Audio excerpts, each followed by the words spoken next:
Right. Bellsavvy, thank you so much for joining me on the podcast today. Firstly, how are you? I'm good. I'm amazing. Thank you. I'm looking forward to chatting. And firstly, this is what I do with any guest, whatever profession they are.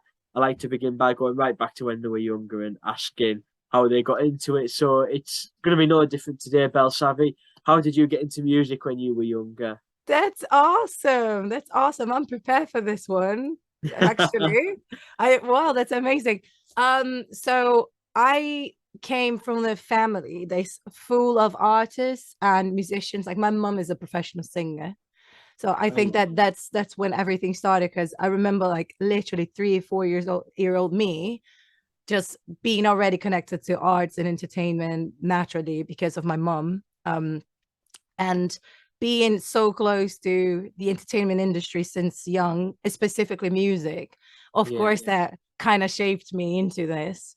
And I couldn't go so far. Do you know what I mean? Like I couldn't go far away from it. I had to kind of stick around. And my dad actually was not a musician. He worked like he was a entrepreneur and a I think you guys, how do you say that? Like a business person. Oh, yeah, yeah. Yeah, he worked with business and stuff, but in the end he as well started having a band and kind of engaged in the music.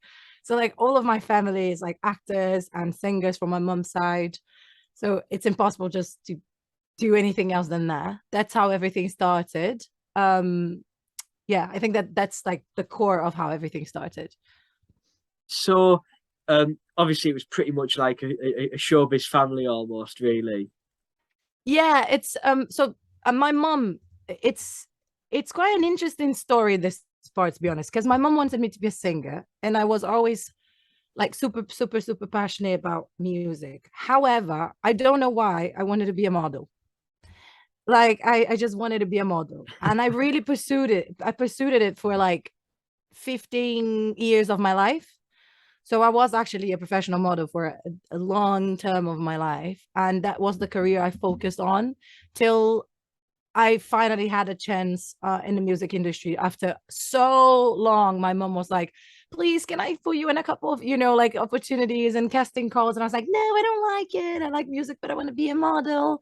And then at some point I just said like, you know what, I'm going to try something. And it was actually the first opportunity I had was when I was seven years old. And I worked as like a stage assistant for a TV show back in Brazil called Eliana, which is like a kids show, and they put me there like dancing and singing, like really cutely. And then I kind of understood that I liked music as well, like for what I was doing. Very young, I know it's very young, but I was very determined what liked and what I didn't like before. Um, and I think that came from that was not really like my mom specifically inside of her own business or what she was doing that she just put me in. She was more like an inspiration for me to pursue it, but she always respects me, maybe way too much, and let me go like, to the whole modeling thing that kind of not that wasted my time, but I think it was a bit of a distraction because in the end I always loved music in the core of it. So Yeah. yeah, I guess you had options, didn't you? yeah. Yeah, that was like maybe way too many options at that time. So, if I'm right, you grew up in Brazil, and what type of what type of music were you into and that listening to as a young girl? British. I I think I know, think I think I I know. read that in an interview. Yeah, I think you were expecting me to say like, oh, like samba and like Brazilian music. Like, no, this is another weird thing. Since I was really young, my thing was like Spice Girls and Britney Spears, which I know Britney Spears is American, but there's like British American pop was always like my favorite thing. And I naturally wanted to sing in English since I was really young. I didn't really connect to the Brazilian music that much. Of course, there is loads of Brazilian artists that I absolutely love, but I didn't connect that much with the Brazilian music in a point of saying, "Oh, this is what I want to do. This is the root of, the core of who I am as a music artist." Was actually your music scene that made Yeah. me who I am. So that's basically it. So, if if how did this? I know you said you were massively into the British music scene. How did that change, and what made you decide that you did want to make the Brazilian music when you did get started in your own music career? So the first contact I had with music, like, okay, I'm gonna turn into a musician. I'm gonna be a singer. I was 17 to 18, almost 18 years old, and was in a contest in my school, like, bands contests, this type of Yeah, stuff. yeah, So they invited me to be part of it. And um I loved it. I loved the experience. Was actually very positive, and we got like, I think we got first or second place. I don't remember, but like was a very good like position, and that made me feel really like, wow, I'm doing something super like good. That I'm being recognized, because with the modeling career is actually the opposite. You put a lot of effort, and you're never good enough. Kind of, you always have to lose yeah, more weight. Your skin's never that good. Your hair is not that good. So I was feeling frustrated because I was a professional model at the point, as well as a student. And having that recognition was something that I was doing so naturally and actually having fun, because it's a very, yeah, it's very light and fun and natural to be a singer, made me feel like that. So I think that that was the pinpoint when I understood I want to sing my own songs. And I sat down to write, and it came all in English. I couldn't write in Portuguese. Like, I just couldn't.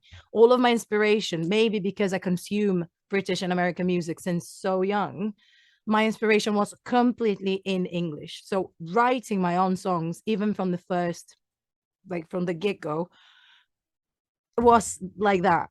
Like, it was just in English. So basically, I think that that's why the Brazilian music didn't really like pulled me through this as well. I have to say, I actually consumed punk music for a long time. I love that because I love a lot of them bands. So I think that's fantastic. I can see your hair there. It's a little bit punk. Really, So do you know what I mean? So like for me, The Clash, Sex Pistols, and other bands like Ramones, they were my favorite bands since I was like 9 years old. And they shaped me, like they absolutely yeah, shaped me alongside with Britney Spears and others, of course. But it's so crazy to see that Britain actually shaped me as a musician in multiple ways. And I didn't do it on purpose, so it's crazy. I mean, I had a lad on the other week called Andrew Cushion. He's a lad from Newcastle, musician, and he was saying that because he like goes for like the indie style, but he said his dad also liked a lot of the electronic stuff like Pet Shop Boys and the Erasure. And we were saying, bit like, I as a musician like yourselves, it's probably a good thing when there's like a broad spectrum of music to like, because it almost gives you different ideas. Absolutely. I think the more um is that an English word? Because in Portuguese we call someone that likes a lot of music genres, we call it eclectic. Yeah, yeah. Because Yeah. some people, you hear sometimes people say, "Oh, my music tastes quite eclectic." Yeah, Amazing. So that's the word I yeah, want to use. Thank you. So yeah, basically, I think that being eclectic is extremely important for you as a musician, because then you don't have boundaries. I think that that's when you can go like really well into trying different things and trying to mix things and just trying to make things like unique. That's the yeah. word.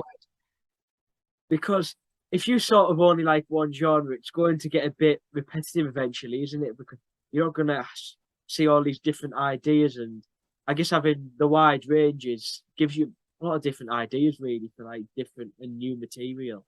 Yeah. Even more, I think even more in the pop industry, where anything can be pop. I Yeah, think that you have to have a sub genre in your pop. I yeah. think that that's very important to define you as a musician, Even unique if it's kind like of taking musician. little different bits out of different songs that you like and everything, Yeah. like liking a certain thing that you hear.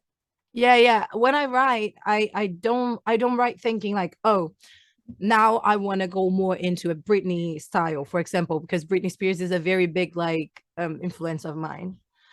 I would say that I'm more like, okay, what do I want to bring here? So what am I going to talk about? I'm going to talk about self-confidence. I'm going to imprint here that situation that happened with me in blah. I want to talk about it. So I start writing, And automatically, if that's something that it's gonna bring a little bit, let's say, a little bit more of rage, and it's gonna be a little bit more rebel, I will bring a little bit of my Depeche Mode Oh, I influence, or my love Depeche Mode. I love it. You know what I mean? Like, or Yeah, the yeah, Clash, or a little bit of yeah, my Sex Pistols, even being a pop, even being a Latin pop, I still can bring them on board in this, like, in its subconscious kind yeah. of way of putting it out.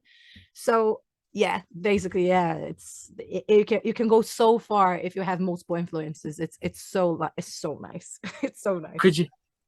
I'm really interested in this because of your broad eclectic taste. So, could you name 5 songs that were probably the most influential to you in Yeah. your? Yeah.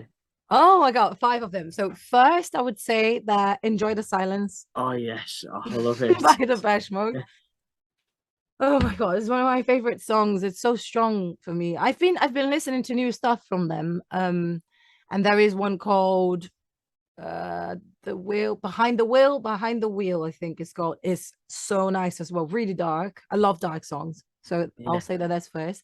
London Calling by The Oh Clash. yes, I think that from all music in the world, that's like my favorite song of all the songs. really. I'm impressed by that.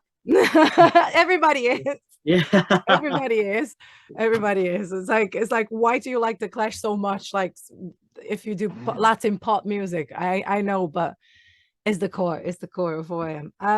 And then I would say Evanescence is my favorite band. So I think that My Last Breath is one of my favorite songs of them. It's really intense, extremely emotional, has the whole classical music in the background as an influence. And I as well love classical music. So, the high pitched, the crazy range that woman goes for, it's crazy. So I would say that. Then I would say Lady Gaga, probably Born This Way, because I talk about like self empowerment and acceptance, and just loving who you are, doesn't matter what. And this is an anthem for that. And then I would say Britney, of course. yeah, Maybe overprotected or toxic, because they are classics of Britney, yeah. and they're very fancy and glamorous. And I'm like, oh my God, I want to dance like this, like it's so. Yeah, I think that these are the five songs that like kind of shaped me. I think there's some very impressive choices in there. Really weird, isn't it? It's good. It's good. It's good. Um, let's talk about your first steps as a musician. Almost, where was the like when you first started singing? Where was the type of places that you first started to play? Because I know a lot of musicians that come on my podcast say they got started in clubs and everything. What was it like for you, Bellsavvy? So before Bellsavvy, I was not Bellsavvy. Bellsavvy actually is a baby. She's like a newborn. Bellsavvy was born in 2020. Yeah, Before Bellsavvy, I was like Kath Bellsavvy, and you're gonna say like, okay, it's just a name. Like, no, actually, I was quite different. Like the approach and what type of music I was doing, still pop, but was much different of now. And I think that's, so if you go in my career independently of the project that I'm doing, I was quite lucky because I started at school doing like this school band contests. And then after that, I've been in a couple of like, it's not a bar, it's a venue festivals, like independent underground scene festivals. oh yeah, yeah, That's when I had like a rock metal band, and I was kind of doing this. And then yeah. from that, I went straight to MTV. Then I switched to pop because I was invited to be part of an MTV show. So then I was already like playing in MTV show back in Brazil, of course, is MTV Brazil. And then from that, I came to Europe. I don't actually know. Actually, I've been into wait, how do you say in English? Um Musical theater shows. Do you guys call it a show? Yeah, yeah. Spectacle? Almost goes down to like performing arts. Yeah, so I was in a music Yeah, theater. Do you know Broadway? yeah, yeah, So I was yeah, in two of yeah, them. I was in Rent and Hairspray. the official one. So like I was more in the theater singing in a musical place. And then after that I came to Europe and then just focus on changing everything and being Bellsavvy. So it was quite like weird, right? Not really structured was, but I had the experience of the bars and and the And little sort of venues.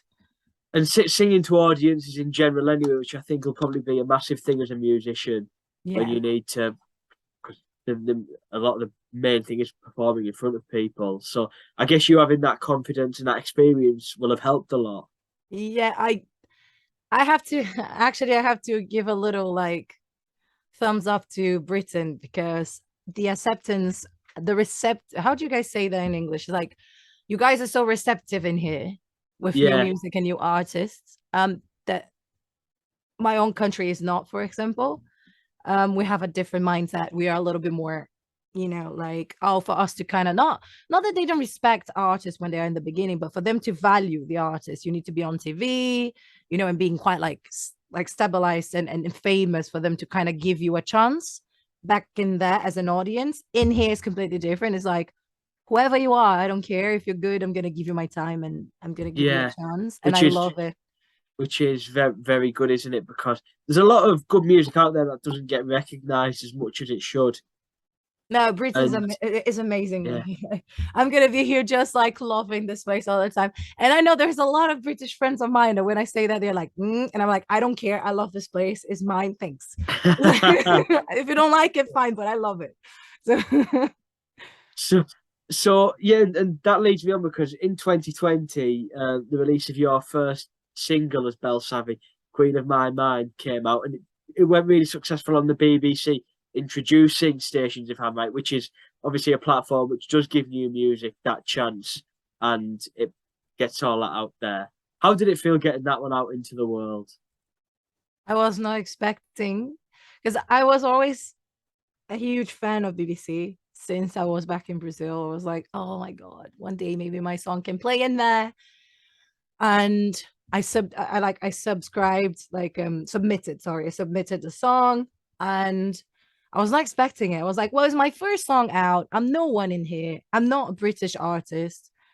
I was like, don't know what to expect. I don't know if they're gonna be open for that. Even being a pop music, a pop song, I don't know.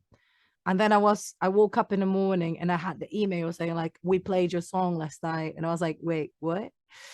Is Just a this a second. dream?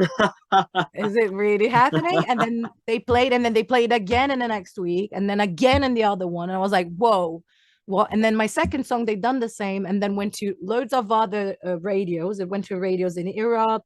It went to other radios in here, like more like local radios in the north, and then as well in the south. Loads of radios. The only radio that I didn't reach with this my first songs was Capital FM, but now I already had with the new ones. So like I'm really, really proud and happy of what is happening. Now my dream is to get the A-list, of course, because when you get the A-list, it's when you get like in massive rotation, and I think that that's kind of like where your career does like boom. Um, Yeah, yeah. but it was insane.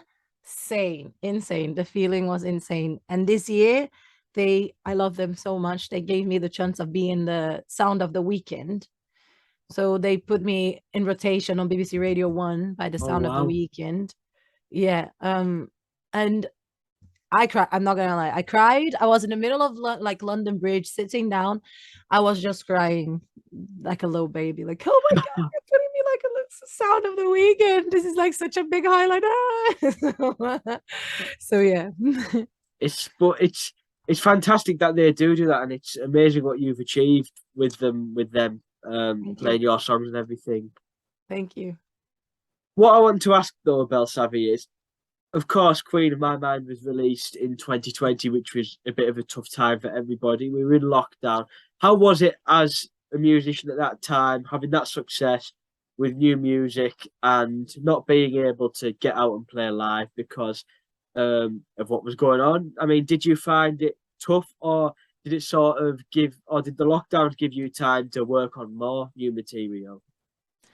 I think that was you're not expecting what I'm gonna say. I think I was blessed to actually sign with a label just 1 month before everything happened, and you're gonna be like, whoa, what? You Yeah. signed with a label a month before the lockdown and you think you're blessed? Yes, because I was a new artist in a new country, bringing in a brand new branding and like product that had nothing before. And then I had this massive chance with this label from Europe that actually is from Europe, but they wanted to focus on the UK and wanted me to be the lead artist to focus in the UK. So everything was perfect. When the lockdown happened, we were already ready to go with Queen of My Mind. So music video was already shot, everything was ready. And what happened is that all the big artists just stopped. They were like, I'm not Yeah. going to release anything. I'm not going to do anything, because they have a different mindset and a different perspective for what they need to achieve. It's completely different of a newcomer Yeah. artist, an independent artist, smaller artist. So back in there, not having them in the media gave spotlight for smaller people Yeah. and gave Yeah. space for people like me to show their competence and what they're bringing, and then maybe reach the excellence that you need to call attention of media, press, people in the industry, audience, and etc. So I think I was blessed, because not only having time for it and being more in the internet, on the internet, which is something that we run it, isn't it? It's we control it. So if I'm in the only on the internet and I'm not anywhere else, I'm just it's what I'm doing is what is going to impact people. And if Dua Lipa is sleeping, then there is more people, like more people looking for something else to listen to, and then they're going to look at Bellsavvy, they're going to look at Blah, at Maria, at Anna, at others. Yeah. They are needing space, because Dua Lipa, Madonna, Lady Gaga, they are all chilling, saying, no, I'm not in. I'm in a lockdown. This is not for me. So I think it was Yeah. really, really good. Because I guess a lot of your big artists who maybe had albums out this year, a lot of them pushed albums back because, of course, this year since live music has come back, there's been so many tours, which sort of a lot of them artists that wanted to release an album obviously wanted to coincide with the tour. So a lot of that was pushed, and a lot of that has happened this year. So I guess it did give smaller artists and newcomers the spotlight almost, like you say. Yeah, because in the industry, in the music industry, if you put an album out, straight away you need to go on tour, because you need Yeah, to to work the album. promote it. Yeah, Yeah, you need to work the album. So if you have no chance of touring, which is one of the biggest income um, tools that we have in the industry, why you will put your main product, which is an album, out? You won't. Oh, so put a single. Nah, they don't need that. That's not in their strategy, probably, you know? So that's when it happened. So I think I was blessed. I love it. I love it. There was, and of then course, there was like bad sides yeah, of it, of course, but it's fine. but I think we all sort of what a bad time it was. People did get positives out of it still. I always try to get the positive on Yeah, things. Sometimes it's difficult, but you have to try, like just trying to see the positive sides. I could be here now telling you, like, oh, it was awful because I couldn't, like, for example, I had a radio tour. I was actually in a radio tour, but the radio tour was completely on Zoom. So I gave interviews to Zest FM, there is another Liverpool one, Manchester FM, whatever the names, like so many radios. And I was not in person there. So, and if it was nowadays, yeah, I would be touring around the UK, meeting the presenters in person, in yeah, studio, which is an amazing experience.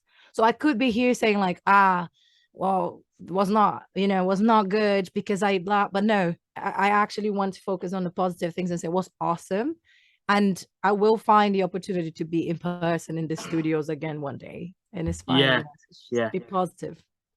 Because of course there'll be plenty of time. And what I want to talk about next was 2021 was a big year for you, of course, being named Best Brazilian Artist in the UK, fourth place in the top 10 Best Latin Artists, and introduced by Billboard for your single In My Zone. How was that for you in 2021?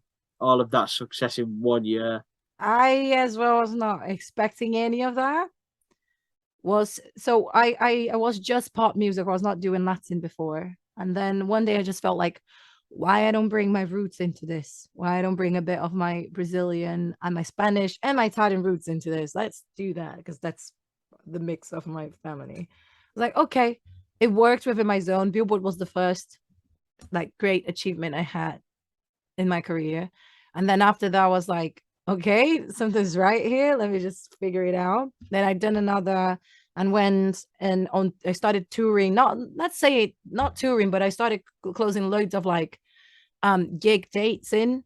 And then I Yeah. started doing festivals, and I was the headliner of the biggest Latin festival in the UK, which is called Latino Life, and was incredible. Like how receptive people were and how loving they were and supportive to my music was insane. So I was like, okay, that's what I'm doing. So I just kind of kept going with it and doing the best I could and being recognized after so much Yeah. work was incredible, because something that nobody knows is that meanwhile I was really ill because I had COVID and then I had post-COVID syndrome, and mine was really bad. So like I was for 9, 10 months last year, like actually going to hospital 2 times, Really? 3 times a week. And people don't know that because I was putting the hard work out there. So when I was nominated, and then when I actually got the nominations, and I felt really grateful because it was like, right, so after all this thunderstorm, there is the rainbow. Yeah. So so yeah, it was awesome. And of course, you've done a lot of gigs since, which we'll talk about in a minute. But I know you mentioned me about this. I think we should touch up on this because it was World Mental Health Day on Monday, and you said there was a lot of mental health included in your art. So do you want to speak a little bit about that? Yes, it's such a sensitive topic. It's the type of subject that I think that everybody that comes with an opinion or something to say, I think we need just to be careful, because mental health awareness is something that needs to be taken as a serious thing. Yeah, I absolutely. I come from a country that, of course, that we have mental health issues in there, it needs to be addressed and taken care. But I think that because we have the sun and the beach and like all of this, we have less problems than here. Yeah, So since I came here, I've been really, really wanting to be part of it and be someone that can help with it and bring this awareness and try to support, because I think that I want to see like people feeling better about themselves. I want to see people understanding that mental health doesn't mean that you are crazy. Like you having a therapy and you're having someone to talk to doesn't make you a crazy person. And yeah, if you're not feeling well about yourself, it's okay. It's okay not to be okay. yeah, It's gonna be fine. Just look for help, seek for help. It's so many layers about mental health awareness, so many layers. So I think that artists, we can bring some um like we can be a little bit of a soothing component to this situation and bring a yeah, little bit of warmness to everybody's hearts. So not all of, but let's say the majority of my songs, I try to bring mental health awareness, whether it is about self-acceptance and body positivity, self-empowerment, or literally just sharing with people. I've been in a struggle in the past. I've been with some, mental health issues. It's fine. I'm a human being. So many people have it and they just pretend they don't. So society doesn't judge them. And I think that that's the point where we need to kind of break through. We need to stop to judge. We need to stop judging people because of the mental health situation and helping them with awareness and care, and yeah, making this more of a comfortable zone for everybody to speak their yeah, minds. So like depression, this country is one of the countries in the world that has the most like percentage of depressive people in the world, and that's really sad, and it needs to be addressed, and artists can help with that. We can help with that, and friends can help with that, and family can help with that. But for this, we need to be educated for that. So we need to have mental health awareness. That's what mental Yeah. health awareness is an education about mental health so people can understand it is a open topic, needs to be respected, doesn't need to be a taboo anymore. We're in 2022. We're free to speak our minds. So let's do the same about mental health awareness as well. Because I think it's absolutely fantastic what you do in that case, and it is Thank you. such a massive thing. So I think that is brilliant, and as well linking to the fact that you artists can help, because a lot of people when they're going through a tough time sort of see music as an escapism, which I think is totally, I think totally the right thing to do, including it in your music, because like you said, people when they're going through a tough time want to listen to music, and the amount of people that say when they've been struggling and they've listened to a piece of music, listened to the favorite artist, and it's helped them is unbelievable. The amount of people that you would hear probably say something like that. Yeah, I think that the thing that I would like to just stress a little bit here because it's important is we are in a moment that everybody has a perfect life on Instagram, Yeah, and this is so disruptive, and it's such a fake concept of reality because you know I'm the type of person I'm not scared of exposing myself to a certain limit, of course, to kind of help people to realize things. But I see a lot of people, even in the industry, even colleagues, that I see artists or influencers that they actually do the opposite. Instead of showing themselves about what is happening for real, they kind of go into the flow of let's pretend my life is better than it is because then people will follow me. Well, I think that it's time for us all, even more the younger ones, which is us, to realize that being fake is not going to bring you anything. Like at some no, point, you will just feel absolutely horrible about it. And you're just going to realize that you're not only lying to others, but you're lying even to yourself. Because I don't know who told me that the other day, and it really touched me. Like that in a couple of years' time, let's say when I don't know your age, you look younger than me. So I'm not gonna say my age because I don't say my age. Like, let's say when I'm like 40, 45 years old. So in a couple of a lot of years' time, um, I'm maybe gonna look back to my Instagram, independently of where I am in life, and I'm gonna see my pictures using all these filters, and stuff. And I'm gonna be like, oh my God, I was so beautiful. I was so incredible. Look at my nose, look at my lips, look at my jaw, look at whatever. And I'm gonna start not recognizing myself because I actually don't know how I was because I was using a yeah, filter all the time, and I was always in the best corner of my room, and I was always taking pictures in the best angle. So like, we are consuming lies all the time. yeah, We need to stop this. It's fine to take a nice picture. It's fine to feel good. It's fine to have the best quality of camera to take the best picture of your lunch. But I don't know. I think that we just crossed the line to fakeness, and there is a thin line between just the best quality of it and being fake and lying and manipulating reality. And I think we kind of crossed the line to the other side, and it would be nice to come back to reality again. Mm. So is that a big thing that you try to get across as well in your music almost? Yeah, now with my new project, I'm launching a new moment of Bellsavvy in 2023, and it's gonna be even more like visceral, is even more honest.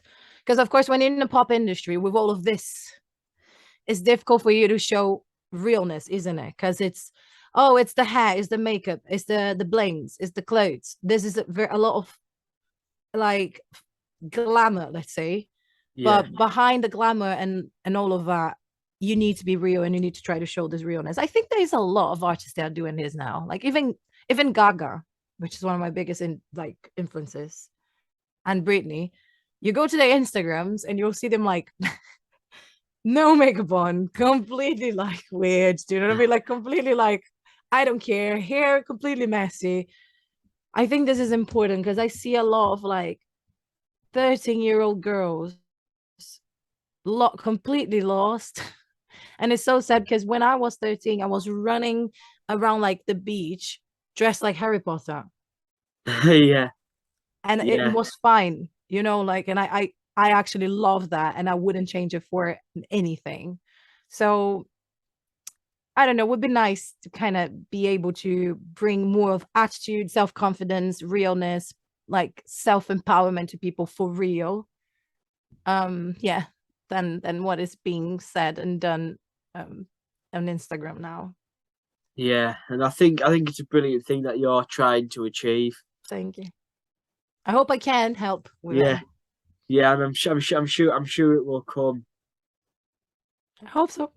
Yeah, I hope so. I hope so. This is one of my main goals. I think that every artist, when they do make music, they need to have like a goal. Why are you doing this? Are you doing this for yourself, for your ego? Are you doing this because you want that to be your income? Or are you doing this for actually inspiring people and bringing something to the world? Because art is made to inspire and is made to help people seeing things that maybe is not that easy to be seen. That's what yeah, that's what art is for, in my opinion. And music is even more transcendent than that. Music is even more beautifully, like, I don't know. I just think that music can bring people to see things that nothing else can. yeah. Because like we picked up on as well, how many people do go to music when they need a bit of escapism? Yeah. So But if you it's think like if you think about Spotify and stuff, I know that you see someone with like 100,000 monthly listeners, and you think, oh, it's not that much because big artists are with like 50 million. But think that still you have 100,000 people per month listening to what you're putting out. yeah, That's a lot. a I'm lot pretty of sure that people. if you had to stand up now on a stage and speak to people like you're speaking to me for 100,000 people, that's like two. It's two.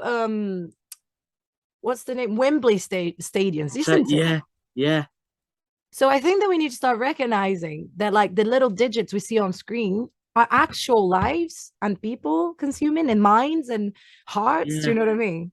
Because that, like you say, for example, let's take Wembley Arena, which holds 10,000 people in London. The arena in Wembley, not the stadium, because like that would be 100,000 people would be like speaking to people in a sold out Wembley Arena 10 times, You know what I and mean? it's a hell of a lot. Even though some people compare, like for example, the people who've got 50 odd million, like you say, but 100,000 is still a hell of a lot. Like you say, It's if a lot. you had to speak in front of that many people, then It's it's yeah, insane. You can do so much with your art if you recognize the power of it and that things they you reach people with it. You do. Well, your podcast, you reach people with it. Do you know what I yeah, mean? So like it's yeah, not nothing is in vain. So that's yeah, another thing that I think that's important. And it's kind of connected to mental health awareness, sort of, is like emotional responsibility on our acts and words and what we put in out there on the media, because now it's accessible to everybody. So everything I'm saying will cause an impact, maybe in one, two, three people, maybe in 100, maybe in 1,000, but it will cause an impact, an option. It will go to the heads. What you doing as well. So I think we just need to as well have more yeah, awareness of like emotional and social responsibility on others, yeah. as now the information is so out there. I think that we need to be more responsible with that as well. I mean, even if you help one person, that's still a massive thing. Absolutely. Yeah, Absolutely. Well, I have a girl that she is a little fan of mine. Don't know if she still is my fan, because that was like 2 years ago with Queen of My Mind. She sent me a message. That was a very big moment for me. Like I was desperate. Sent me a message saying I was actually about to take my life. really. And I heard you on the radio and I connected to your song and I saw all you putting out and you Oh, actually saved my life. That girl was one person. I never had that situation again. I have like people saying like, oh, your song helped me so much to identify myself, to love me. Oh, your song is so nice. It's like, it really helps me. But that girl, she changed my life, because I was like, yeah, oh my God, look at where things get. This is so strong and so important. Like that changed for me everything, because I saved her life. Not because I was like a hero. That's not what I mean. It's just like I put something of my own experience. So I put myself in a vulnerable way, which I have no problem in doing, to try to reach to people so people can connect to it and see that they're not alone in this crazy plastic world. And it actually reached someone and saved someone in this matter. So I connected with someone in this in kind of where I wanted. It's And insane. I It's insane. guess that is almost as important as winning an award for the song or anything, if not more important. Yes. Yes. Yeah, Connecting to people and having fans. I always say that, like, my fan base is not extraordinarily enormous, but I respect them and I love them and I'm proud of them as if I was Gaga. Do you know what I mean? yeah, They are incredible. I treat them like friends. I reply to them on my inbox every day if I can. I talk to them and I ask how they're doing, you know, what they want to see me putting out, what they think about my lyrics, what they think about my hair. Not because I'm not 100% sure about what I want to do. It's just because I want to create a family and I want to connect because my music's not for me, it's for you guys. yeah. That's basically it. For the people, yeah. That's it. Moving back onto the music talk now. One of your biggest achievements was in 2021, Queen of My Mind, being the first Brazilian to sing at a royal palace, Kensington Palace. How did that feel? Another thing, I'm being repetitive because literally I'm so grateful for my career and I'm so grateful for the achievements I'm having the opportunity of having. Um it just looks surreal. You when you're there, you don't really understand what's happening. I mean, at least myself, I don't understand. I'm just in a little of an Autobot, you know, like I need to do this, I need to do that. Let's do this. But then when it actually happens and you look and you just get like, whoa.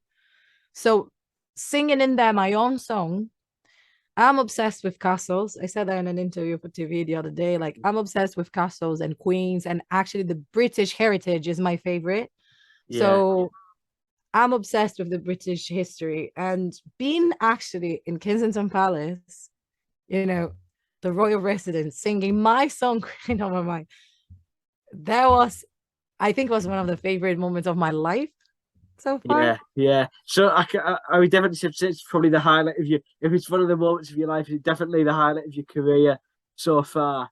Yeah, one of them for sure. Yeah, Because the whole experience, you know, like before I went on stage in the awards and done the presentation, we went inside of the apartments, so in the residence. So I was really going into the apartment, seeing everything, you know, like, and I was with a beautiful like dress, like a very big dress. So I was feeling a little bit like a princess going around. You know, I always consume Disney movies, all of that thing.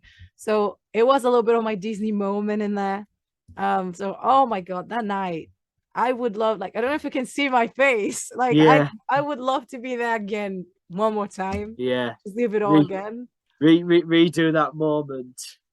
Oh god, I can't even explain you how special that was. It's insane. And that is a massive achievement. So, of course, all Thank credit you. to you for that. Thank you so much. It means a lot. And following on from that, of course, within the last year, the live music scene has come back massively, which is brilliant. How has it been for you getting out and headlining some of these big Latin festivals across the UK and Europe? It was really good. Things are definitely getting back to normal now. I Yeah, can feel that. Uh, especially with like a lot of the summer festivals as well, because I know it was like this year was the first year for 2 years where yeah. proper festivals were allowed to go ahead. Yeah, it's incredible to see everybody back, you know, and see people actually being in there and having the opportunity of reach these people and being with them. It's incredible. Um, this year I didn't really release many songs because, as I told you, I'm working on this change, this different shape of Bellsavvy I'm gonna put out in the next year, in the beginning of next year. So I was more in the background, like, you know, behind the scenes, kind of doing Yeah. everything and changing. It takes months for you to shape something and change Oh, I something, could, you yeah. know, and and it's fine. It is what it is. I am at the moment really focusing as well in my acting career now, because I just put in my head that I want to get back to it. So let's see what next year brings. Yeah. But so it was great to be in there. I wish I could have done more stuff, to be honest. But I understand there was more of a behind the scenes ear, and it's fine as well as the process.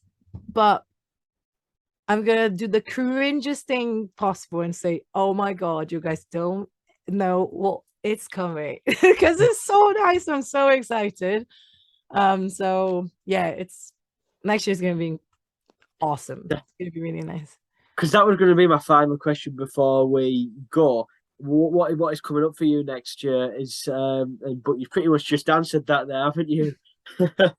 I can give you one, like a little bit of a um okay, I can give you a couple things. So I have a tour that was supposed to happen this year, and then they changed because of COVID. So it was in the beginning of the year, actually. It's not this little one that I done now, but the other one, like, was a big one to Yeah. America. They changed to 2023. So I have this tour coming. And I have a very important thing that I can't say yet, but this one's gonna be very nice. And then I have my EP, and I have this new project, which is quite exciting. And then maybe my acting career, which I don't know how it's going to engage, but maybe in a year's time we're going to be here listening to this podcast and saying, well, it did happen. And maybe no, Yeah. maybe it's like, nah, she didn't engage on it. But yeah, it's a try. It's a try that I'm going to have for sure. And the shoot will all go well for you, and we look forward to seeing what's in store for you. But Thank Bellsavvy, thank you. you so much for coming on today. It's been a pleasure to chat. Thank you so much. I loved it. It was so nice to be with Thank you. you. Hope to be here one day again. And I hope Absolutely. you liked a little bit of my crazy stories of my life.